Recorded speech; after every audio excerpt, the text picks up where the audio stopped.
ಬಂಗಾರ.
ಓಂ ಶಾಂತಿ.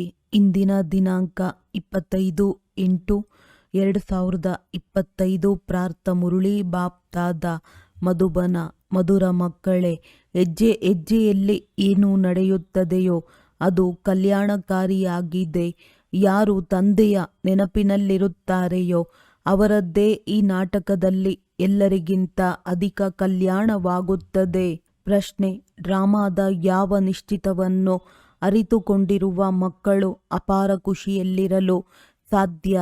ಉತ್ತರ: ಡ್ರಾಮಾನುಸಾರ ಈಗ ಈ ಹಳೆಯ ಪ್ರಪಂಚದ ವಿನಾಶವಾಗುವುದು, ಪ್ರಾಕೃತಿಕ ವಿಕೋಪಗಳು ಆಗುವವು. ಆದರೆ ನಮ್ಮ ರಾಜಧಾನಿಯಂತೂ ಖಂಡಿತವಾಗಿಯೂ ಸ್ಥಾಪನೆಯಾಗುವುದು. ಇದರಲ್ಲಿ ಯಾರೇನೂ ಮಾಡಲು ಸಾಧ್ಯವಿಲ್ಲ ಎಂದು ಯಾರಿಗೆ ತಿಳಿದಿರುವುದೋ ಅಂತಹ ಮಕ್ಕಳು ಅಪಾರ ಖುಷಿಯಲ್ಲಿರುತ್ತಾರೆ. ಬಲೆ ಸ್ಥಿತಿಯಲ್ಲಿ ಏರಿಳಿತಗಳಾಗುತ್ತಾ ಇರುವುದು.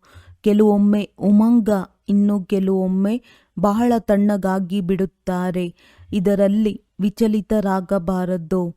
ಎಲ್ಲ ಆತ್ಮಗಳ ತಂದೆಯಾದ ಭಗವಂತನೇ ನಮಗೆ ಓದಿಸುತ್ತಿದ್ದಾರೆ ಎಂಬ ಖುಷಿಯಲ್ಲಿರಬೇಕು. ಗೀತೆ. ಸಭೆಯಲ್ಲಿ ಜ್ಯೋತಿ ಬೆಳಗಿತು.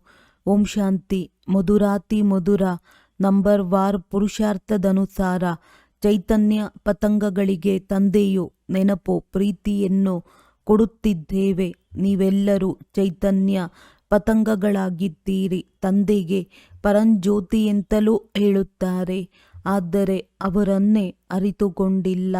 ಪರಂಜ್ಯೋತಿ ಎಂದರೆ ದೊಡ್ಡ ಗಾತ್ರದಲ್ಲಿಲ್ಲ, ಒಂದು ಬಿಂದುವಾಗಿದ್ದಾರೆ. ನಾವಾತ್ಮಗಳು ಬಿಂದುಗಳಾಗಿದ್ದೇವೆ. ನಾವಾತ್ಮಗಳಲ್ಲಿ ಪಾತ್ರವೆಲ್ಲವೂ ಅಡಕವಾಗಿದೆ ಎಂಬುದು ಯಾರ ಬುದ್ಧಿಯಲ್ಲಿಯೂ ಇರುವುದಿಲ್ಲ. ಆತ್ಮ ಮತ್ತು ಪರಮಾತ್ಮನ ಜ್ಞಾನವು ಮತ್ಯಾರಿಗೂ ಇಲ್ಲ. ತಂದೆಯು ಬಂದು ನೀವು ಮಕ್ಕಳಿಗೆ ತಿಳಿಸಿದ್ದಾರೆ, ಆತ್ಮಾನುಭೂತಿ ಮಾಡಿಸಿದ್ದಾರೆ. ಆತ್ಮವೆಂದರೇನು, ಪರಮಾತ್ಮ ಯಾರು ಎಂಬುದು ತಿಳಿದಿರಲಿಲ್ಲ. ಆದ್ದರಿಂದ ದೇಹಾಭಿಮಾನದ ಕಾರಣ ಮಕ್ಕಳಲ್ಲಿ ಮೋಹವೂ ಇದೆ, ಬಹಳ ವಿಕಾರಗಳೂ ಇವೆ. ಭಾರತವೇ ಇಷ್ಟು ಶ್ರೇಷ್ಠವಾಗಿತ್ತು, ವಿಕಾರದ ಹೆಸರೇ ಇರಲಿಲ್ಲ. ಅದು ನಿರ್ವಿಕಾರಿ ಭಾರತವಾಗಿತ್ತು. ಈಗ ವಿಕಾರಿ ಭಾರತವಾಗಿದೆ. ಯಾವುದೇ ಮನುಷ್ಯರು ತಂದೆಯು ತಿಳಿಸುವ ರೀತಿಯಲ್ಲಿ ತಿಳಿಸುವುದಿಲ್ಲ. ಇಂದಿಗೆ 5000 ವರ್ಷಗಳ ಮೊದಲು ನಾನು ಭಾರತವನ್ನು ಶಿವಾಲಯವನ್ನಾಗಿ ಮಾಡಿದ್ದೆನು. ನಾನೇ ಶಿವಾಲಯವನ್ನು ಸ್ಥಾಪನೆ ಮಾಡಿದ್ದೇನೆ. ಹೇಗೆ ಎಂಬುದನ್ನು ನೀವು ಮಕ್ಕಳು ಈಗ ತಿಳಿದುಕೊಳ್ಳುತ್ತಿದ್ದೀರಿ. ನಿಮಗೆ ಗೊತ್ತಿದೆ ಹೆಜ್ಜೆ ಹೆಜ್ಜೆಯಲ್ಲಿ ಏನಾಗುವುದೋ ಅದು ಕಲ್ಯಾಣಕಾರಿಯಾಗಿದೆ. ಯಾರು ತಂದೆಯನ್ನು ಬಹಳ ಚೆನ್ನಾಗಿ ನೆನಪು ಮಾಡಿ ತಮ್ಮ ಕಲ್ಯಾಣವನ್ನು ಮಾಡಿಕೊಳ್ಳುತ್ತಾ ಇರುತ್ತಾರೆಯೋ ಅವರಿಗೆ ಒಂದೊಂದು ದಿನವೂ ಕಲ್ಯಾಣಕಾರಿಯಾಗಿದೆ. ಇದು ಕಲ್ಯಾಣಕಾರಿ ಪುರುಷೋತ್ತಮರಾಗುವ ಯುಗವಾಗಿದೆ. ತಂದೆಗೆ ಎಷ್ಟೊಂದು ಮಹಿಮೆ ಇದೆ. ಈಗ ಸತ್ಯವಾದ ಭಾಗವತವು ನಡೆಯುತ್ತಿದೆ. ದ್ವಾಪರದಲ್ಲಿ ಯಾವಾಗ ಭಕ್ತಿ ಮಾರ್ಗವು ಆರಂಭವಾಗುವುದೋ ಆಗ ಮೊಟ್ಟ ಮೊದಲಿಗೆ ನೀವು ಸಹ ವಜ್ರದಿಂದ ಲಿಂಗವನ್ನು ಮಾಡಿ ಪೂಜೆ ಮಾಡುತ್ತೀರಿ. ಈಗ ನಿಮಗೆ ಸ್ಮೃತಿ ಬಂದಿದೆ. ನಾವು ಪೂಜಾರಿಗಳಾಗಿದ್ದಾಗ ಮಂದಿರಗಳನ್ನು ಕಟ್ಟಿಸಿದ್ದೆವು. ಮೊದಲು ಮುತ್ತು ಮಾಣಿಕ್ಯದಿಂದ ತಯಾರಿಸುತ್ತಿದ್ದೆವು. ಆ ಚಿತ್ರವಂತೂ ಈಗ ಸಿಗಲು ಸಾಧ್ಯವಿಲ್ಲ. ಇಲ್ಲಂತೂ ಮನುಷ್ಯರು ಬೆಳ್ಳಿ ಇತ್ಯಾದಿಗಳಿಂದ ಲಿಂಗವನ್ನು ಮಾಡಿ ಪೂಜೆ ಮಾಡುತ್ತಾರೆ. ಇಂತಹ ಪೂಜಾರಿಗಳಿಗೂ ಸಹ ನೋಡಿ ಎಷ್ಟೊಂದು ಮಾನ್ಯತೆ ಇದೆ. ಶಿವನ ಪೂಜೆಯನ್ನು ಎಲ್ಲರೂ ಮಾಡುತ್ತಾರೆ, ಆದರೆ ಅವ್ಯಭಿಚಾರಿ ಪೂಜೆಯನ್ನು ಮಾಡುವುದಿಲ್ಲ. ಇದು ಸಹ ಮಕ್ಕಳಿಗೆ ತಿಳಿದಿದೆ. ವಿನಾಶವು ಅವಶ್ಯವಾಗಿ ಆಗಲಿದೆ. ತಯಾರಿಗಳು ನಡೆಯುತ್ತಿವೆ. ನಾಟಕದಲ್ಲಿ ಪ್ರಾಕೃತಿಕ ವಿಕೋಪಗಳು ಸಹ ನಿಶ್ಚಿತವಾಗಿದೆ. ಯಾರೆಷ್ಟಾದರೂ ತಲೆಕೆಡಿಸಿಕೊಳ್ಳಲಿ, ನಿಮ್ಮ ರಾಜಧಾನಿಯು ಸ್ಥಾಪನೆಯಾಗಲೇಬೇಕಾಗಿದೆ. ಇದರಲ್ಲಿ ಏನೂ ಮಾಡಲು ಯಾರಿಗೂ ಶಕ್ತಿಯಿಲ್ಲ. ಉಳಿದಂತೆ ಸ್ಥಿತಿಯಲ್ಲಂತೂ ಏರಿಳಿತವಾಗುತ್ತಿರುತ್ತದೆ. ಇದು ಬಹಳ ದೊಡ್ಡ ಸಂಪಾದನೆಯಾಗಿದೆ. ಕೆಲವೊಮ್ಮೆ ನೀವು ಬಹಳ ಖುಷಿಯಲ್ಲಿ ಒಳ್ಳೆಯ ಆಲೋಚನೆಯಲ್ಲಿರುತ್ತೀರಿ, ಇನ್ನೂ ಕೆಲವೊಮ್ಮೆ ತಣ್ಣಗಾಗಿ ಬಿಡುತ್ತೀರಿ. ಯಾತ್ರೆಯಲ್ಲಿಯೂ ಸಹ ಏರುಪೇರುಗಳಾಗುತ್ತವೆ. ಇದರಲ್ಲಿಯೂ ಅದೇ ರೀತಿಯಾಗುತ್ತದೆ. ಕೆಲವೊಂದು ಸಮಯದಲ್ಲಿ ಮುಂಜಾನೆಯೇ ಎದ್ದು ತಂದೆಯನ್ನು ನೆನಪು ಮಾಡಿದಾಗ ಬಹಳ ಖುಷಿಯಾಗುತ್ತದೆ. ಓಹೋ, ತಂದೆಯು ನಮಗೆ ಓದಿಸುತ್ತಿದ್ದಾರೆ, ಅದ್ಭುತವಾಗಿದೆ. ಎಲ್ಲ ಆತ್ಮಗಳ ತಂದೆಯಾದ ಭಗವಂತನು ನಮಗೆ ಓದಿಸುತ್ತಿದ್ದಾರೆ. ಆದರೆ ಮನುಷ್ಯರು ಕೃಷ್ಣನನ್ನೇ ಭಗವಂತನು ಎಂದು ತಿಳಿದಿದ್ದಾರೆ. ಇಡೀ ಪ್ರಪಂಚದಲ್ಲಿ ಗೀತೆಗೆ ಬಹಳ ಮಾನ್ಯತೆ ಇದೆ, ಏಕೆಂದರೆ ಭಗವಾನುವಾಚವಲ್ಲವೇ. ಆದರೆ ಭಗವಂತನೆಂದು ಯಾರಿಗೆ ಹೇಳಲಾಗುತ್ತದೆ ಎಂಬುದು ಯಾರಿಗೂ ತಿಳಿದಿಲ್ಲ. ಬಲೆ ಎಷ್ಟಾದರೂ ದೊಡ್ಡ ದೊಡ್ಡ ಪದವೀಧರರು, ವಿದ್ವಾಂಸ ಪಂಡಿತರೂ ಸಹ ಪರಮಾತ್ಮನನ್ನು ನೆನಪು ಮಾಡುತ್ತೇವೆಂದು ಹೇಳುತ್ತಾರೆ. ಆದರೆ ಅವರು ಯಾವಾಗ ಬಂದರು, ಬಂದು ಏನು ಮಾಡಿದರು ಎಂಬುದೆಲ್ಲವನ್ನು ಮರೆತು ಹೋಗಿದ್ದಾರೆ. ತಂದೆಯು ಎಲ್ಲ ಮಾತುಗಳನ್ನು ತಿಳಿಸುತ್ತಿರುತ್ತಾರೆ. ನಾಟಕದಲ್ಲಿ ಇದೆಲ್ಲವೂ ನಿಗದಿಯಾಗಿದೆ. ಭಾರತವು ಪುನಃ ರಾವಣ ರಾಜ್ಯವಾಗುವುದು ಮತ್ತು ನಾನು ಬರಬೇಕಾಗುವುದು. ರಾವಣನೇ ನಿಮ್ಮನ್ನು ಅಜ್ಞಾನದ ಘೋರ ಅಂಧಕಾರದಲ್ಲಿ ಮಲಗಿಸಿಬಿಟ್ಟಿದ್ದಾನೆ. ಜ್ಞಾನವನ್ನು ಕೇವಲ ಒಬ್ಬ ಜ್ಞಾನಸಾಗರನೇ ತಿಳಿಸುತ್ತಾರೆ. ತಂದೆಯ ವಿನಃ ಬೇರೆ ಯಾರೂ ಸದ್ಗತಿ ಮಾಡಲು ಸಾಧ್ಯವಿಲ್ಲ. ಸರ್ವರ ಸದ್ಗತಿದಾತನು ಒಬ್ಬ ತಂದೆಯಾಗಿದ್ದಾರೆ. ಯಾವ ಗೀತಾ ಜ್ಞಾನವನ್ನು ತಂದೆಯು ತಿಳಿಸಿದ್ದರೋ ಅದು ಪ್ರಾಯಲೋಪವಾಯಿತು. ಈ ಜ್ಞಾನವು ಪರಂಪರೆಯಿಂದ ನಡೆದು ಬರುತ್ತದೆ ಎಂದಲ್ಲ, ಮತ್ತೆಲ್ಲರ ಕುರಾನ್, ಬೈಬಲ್ ಮೊದಲಾದವುಗಳು ನಡೆದು ಬರುತ್ತವೆ. ನಿಮಗಂತೂ ಈಗ ಯಾವ ಜ್ಞಾನವನ್ನು ಕೊಡುತ್ತೇನೆಯೋ ಇದರಿಂದ ಯಾವುದೇ ಶಾಸ್ತ್ರವಾಗುವುದಿಲ್ಲ, ಅದು ಅನಾದಿಯೂ ಆಗುವುದಿಲ್ಲ. ಇದನ್ನು ನೀವು ಬರೆಯುತ್ತೀರಿ ಮತ್ತೆ ಸಮಾಪ್ತಿ ಮಾಡಿಬಿಡುತ್ತೀರಿ. ಇದೆಲ್ಲವೂ ಸುಟ್ಟು ಭಸ್ಮವಾಗಿ ಬಿಡುತ್ತದೆ. ತಂದೆಯು ಕಲ್ಪದ ಮೊದಲು ತಿಳಿಸಿದ್ದರು, ಈಗಲೂ ನಿಮಗೆ ತಿಳಿಸುತ್ತಿದ್ದಾರೆ. ಈ ಜ್ಞಾನವು ನಿಮಗೆ ಸಿಗುತ್ತದೆ. ನಂತರ ಇದರಿಂದ ಹೋಗಿ ಪ್ರಾರಬ್ಧವನ್ನು ಪಡೆಯುತ್ತೀರಿ. ಮತ್ತೆ ಈ ಜ್ಞಾನದ ಅವಶ್ಯಕತೆ ಇರುವುದಿಲ್ಲ. ಭಕ್ತಿ ಮಾರ್ಗದಲ್ಲಿ ಎಲ್ಲ ಶಾಸ್ತ್ರಗಳಿವೆ. ತಂದೆಯು ನಿಮಗೆ ಯಾವುದೇ ಗೀತೆಯನ್ನು ಓದಿ ಹೇಳುವುದಿಲ್ಲ. ಅವರು ರಾಜಯೋಗದ ಶಿಕ್ಷಣವನ್ನು ಕೊಡುತ್ತಾರೆ. ನಂತರ ಭಕ್ತಿ ಮಾರ್ಗದಲ್ಲಿ ಅದರ ಶಾಸ್ತ್ರಗಳನ್ನು ಮಾಡುತ್ತಾರೆ. ಅದರಿಂದ ಮೇಲೆ ಕೆಳಗೆ ಮಾಡಿಬಿಡುತ್ತಾರೆ. ಅಂದಾಗ ನಿಮ್ಮದು ಮುಖ್ಯ ಮಾತಾಗಿದೆ. ಗೀತಾ ಜ್ಞಾನವನ್ನು ಯಾರು ಕೊಟ್ಟರು? ಅವರ ಹೆಸರನ್ನೇ ಬದಲು ಮಾಡಿಬಿಟ್ಟಿದ್ದಾರೆ.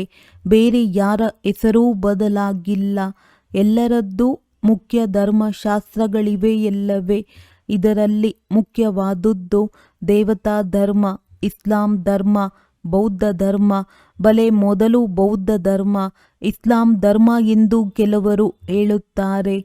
ಆದರೆ ಈ ಮಾತುಗಳೊಂದಿಗೆ ಗೀತೆಯ ಯಾವುದೇ ಸಂಬಂಧವಿಲ್ಲ.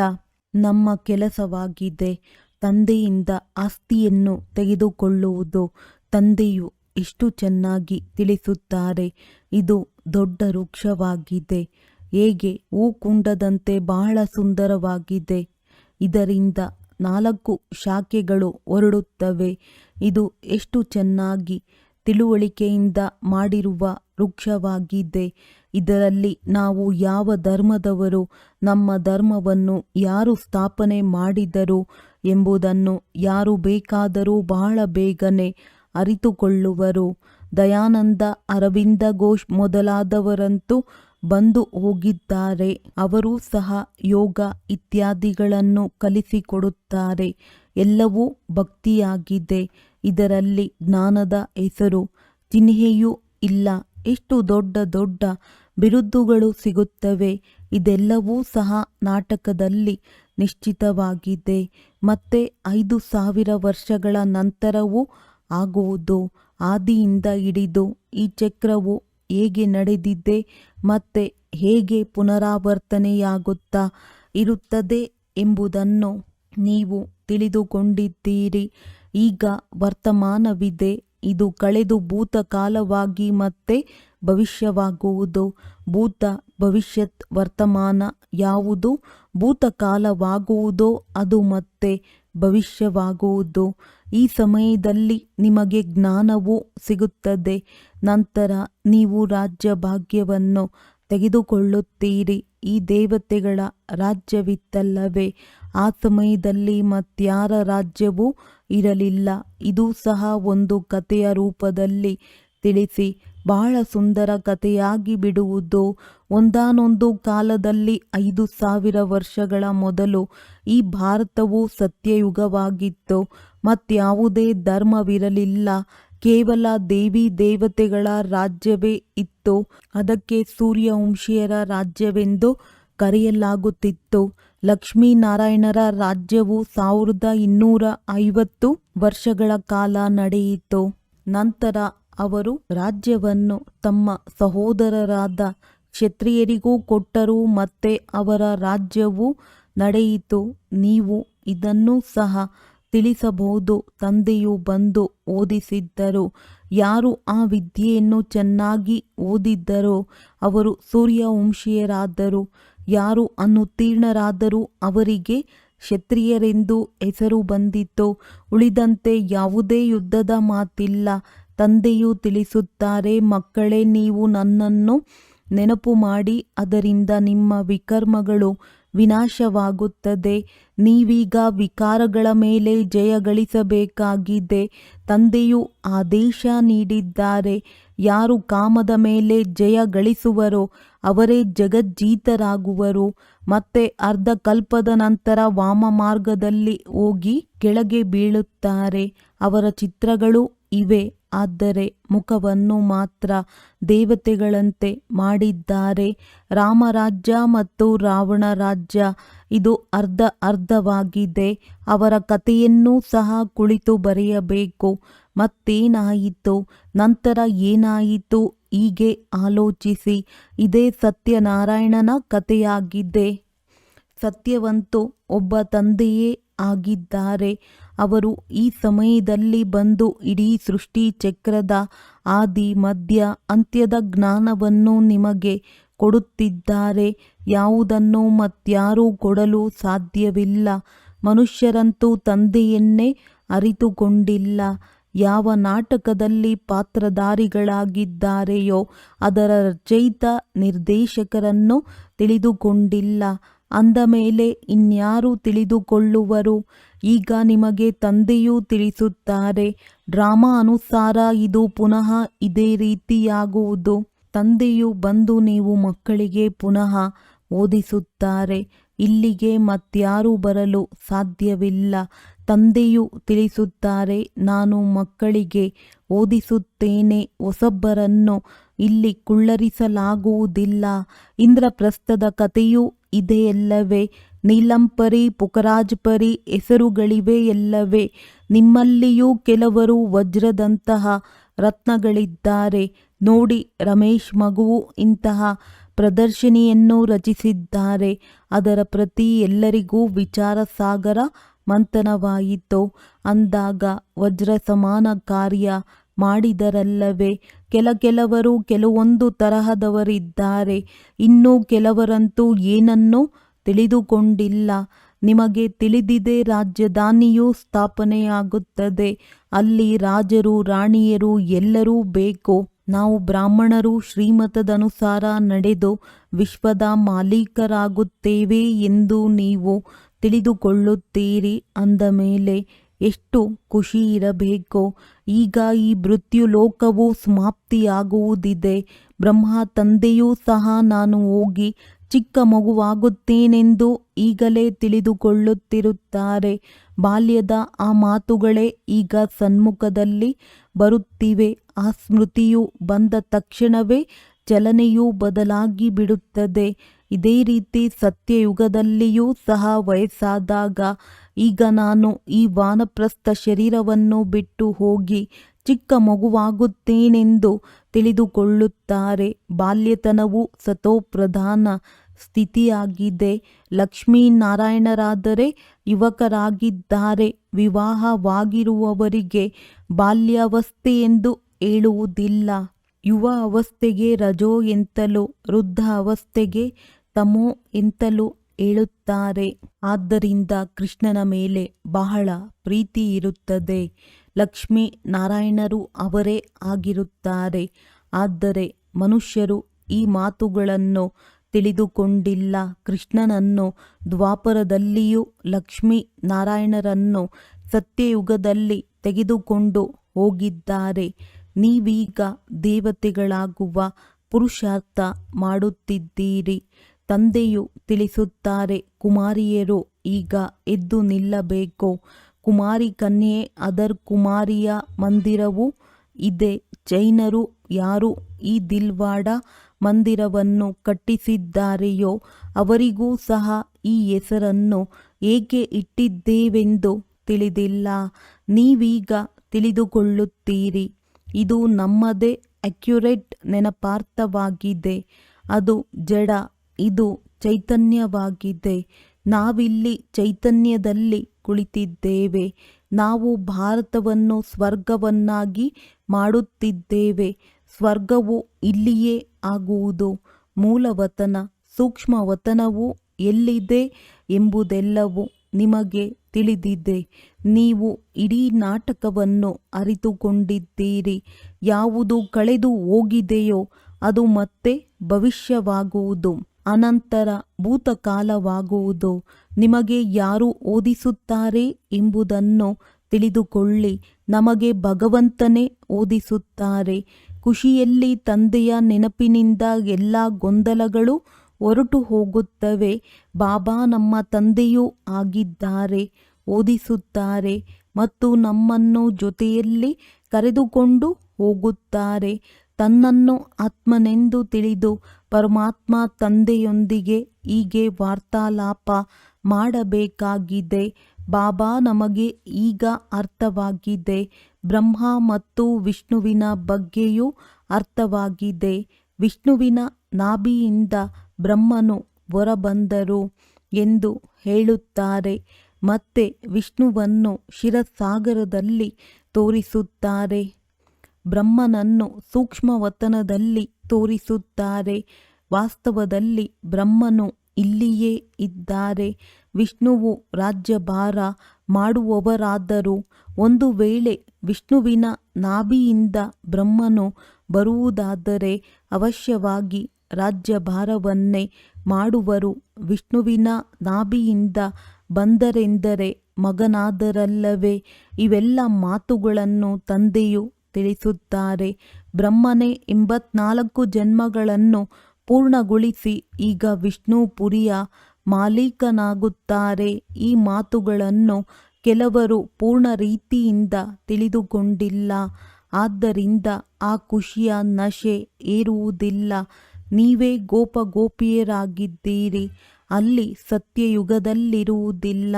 ಅಲ್ಲಂತೂ ರಾಜಕುಮಾರ ಕುಮಾರಿಯರಿರುತ್ತಾರೆ. ತಂದೆಯು ಗೋಪಿಕೆಯರ ಗೋಪಿವಲ್ಲಭನಲ್ಲವೇ? ಪ್ರಜಾಪಿತ ಬ್ರಹ್ಮನೂ ಎಲ್ಲರ ತಂದೆಯಾಗಿದ್ದಾರೆ ಮತ್ತು ಎಲ್ಲ ಆತ್ಮಗಳ ತಂದೆಯೇ ನಿರಾಕಾರ ಶಿವನಾಗಿದ್ದಾರೆ. ನೀವು ಮುಖವಂಶಾವಳಿಯಾಗಿದ್ದೀರಿ. ನೀವೆಲ್ಲ ಬ್ರಹ್ಮ ಕುಮಾರ ಕುಮಾರಿಯರು, ಪರಸ್ಪರ ಸಹೋದರ ಸಹೋದರಿಯರಾದಿರಿ. ಇಲ್ಲಿ ವಿಕಾರದ ದೃಷ್ಟಿ ಇರಲು ಸಾಧ್ಯವಿಲ್ಲ. ಇದರಲ್ಲಿಯೇ ಮಾಯೆಯು ಸೋಲಿಸುತ್ತದೆ. ಆದ್ದರಿಂದ ತಂದೆಯೂ ತಿಳಿಸುತ್ತಾರೆ, ಇಲ್ಲಿಯವರೆಗೆ ಏನೆಲ್ಲವನ್ನು ಓದಿದ್ದೀರೋ ಅದನ್ನು ಬುದ್ಧಿಯಿಂದ ಮರೆತು ಹೋಗಿ ನಾನು ಏನನ್ನು ತಿಳಿಸುತ್ತೇನೆಯೋ ಅದನ್ನೇ ಓದಿರಿ. ಏಣಿಯ ಚಿತ್ರವು ಬಹಳ ಸುಂದರವಾಗಿದೆ.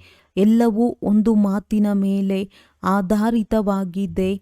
ಅದು ಯಾವುದೆಂದರೆ ಗೀತೆಯ ಭಗವಂತ ಯಾರು? ಕೃಷ್ಣನಿಗೆ ಭಗವಂತನೆಂದು ಹೇಳಲು ಸಾಧ್ಯವಿಲ್ಲ. ಕೃಷ್ಣನು ಸರ್ವಗುಣ ಸಂಪನ್ನ ದೇವತೆಯಾಗಿದ್ದಾನೆ. ಅವನ ಹೆಸರನ್ನು ಗೀತೆಯಲ್ಲಿ ಹಾಕಿಬಿಟ್ಟಿದ್ದಾರೆ. ಕೃಷ್ಣನನ್ನು ಕಪ್ಪಾಗಿ ತೋರಿಸಿದ್ದಾರೆ. ಮತ್ತೆ ಲಕ್ಷ್ಮೀನಾರಾಯಣರನ್ನು ಅದೇ ರೀತಿ ತೋರಿಸುತ್ತಾರೆ. ಏನನ್ನು ವಿಚಾರ ಮಾಡುವುದೇ ಇಲ್ಲ. ರಾಮಚಂದ್ರನನ್ನೂ ಸಹ ಕಪ್ಪಾಗಿ ತೋರಿಸುತ್ತಾರೆ. ತಂದೆಯು ತಿಳಿಸುತ್ತಾರೆ, ಕಾಮಚಿತೆಯ ಮೇಲೆ ಕುಳಿತುಕೊಂಡಿದ್ದರಿಂದಲೇ ಕಪ್ಪಾಗಿದ್ದಾರೆ. ಒಬ್ಬರ ಹೆಸರನ್ನೇ ತೆಗೆದುಕೊಳ್ಳಲಾಗುತ್ತದೆ. ನೀವೆಲ್ಲರೂ ಬ್ರಾಹ್ಮಣರಾಗಿದ್ದೀರಿ. ನೀವೀಗ ಜ್ಞಾನಚಿತೆಯ ಮೇಲೆ ಕುಳಿತುಕೊಳ್ಳುತ್ತೀರಿ. ಶೂದ್ರರು ಕಾಮಚಿತೆಯ ಮೇಲೆ ಕುಳಿತಿದ್ದಾರೆ. ಅಂದಾಗ ವಿಚಾರ ಸಾಗರ ಮಂಥನ ಮಾಡಿ ಹೇಗೆ ಎಲ್ಲರನ್ನೂ ಜಾಗೃತಗೊಳಿಸಬೇಕೆಂದು ಯುಕ್ತಿಗಳನ್ನು ರಚಿಸಿರಿ. ಡ್ರಾಮಾ ಅನುಸಾರವೇ ಜಾಗೃತರಾಗುತ್ತಾರೆ. ಈ ನಾಟಕವು ಬಹಳ ನಿಧಾನವಾಗಿ ನಡೆಯುತ್ತದೆ. ಒಳ್ಳೆಯದು. ಮಧುರಾತಿ ಮಧುರ ಅಗಲಿ ಹೋಗಿ ಮರಳಿ ಸಿಕ್ಕಿರುವ ಮಕ್ಕಳ ಪ್ರತಿ ಮಾತ್ಪಿತಾ ಬಾಪ್ ತಾದಾರವರ ನೆನಪು, ಪ್ರೀತಿ ಹಾಗೂ ಸುಪ್ರಭಾತ. ಆತ್ಮಿಕ ಮಕ್ಕಳಿಗೆ ಆತ್ಮಿಕ ತಂದೆಯ ನಮಸ್ತೆ. ಧಾರಣೆಗಾಗಿ ಮುಖ್ಯ ಸಾರ. ಇದೇ ಸ್ಮೃತಿಯಲ್ಲಿರಿ. ನಾವು ಗೋಪಿ ವಲ್ಲಭನ ಗೋಪಿಕೆಯರಾಗಿದ್ದೇವೆ. ಈ ಸ್ಮೃತಿಯಿಂದ ಸದಾ ಖುಷಿಯ ನಶೆ ಏರಿರಲಿ. ಇಲ್ಲಿಯವರೆಗೆ ಏನೆಲ್ಲವನ್ನು ಓದಿದ್ದೀರೋ ಎಲ್ಲವನ್ನೂ ಬುದ್ಧಿಯಿಂದ ಮರೆತು ತಂದೆಯು ಯಾವುದನ್ನು ತಿಳಿಸುತ್ತಾರೆಯೋ ಅದನ್ನೇ ಓದಬೇಕಾಗಿದೆ.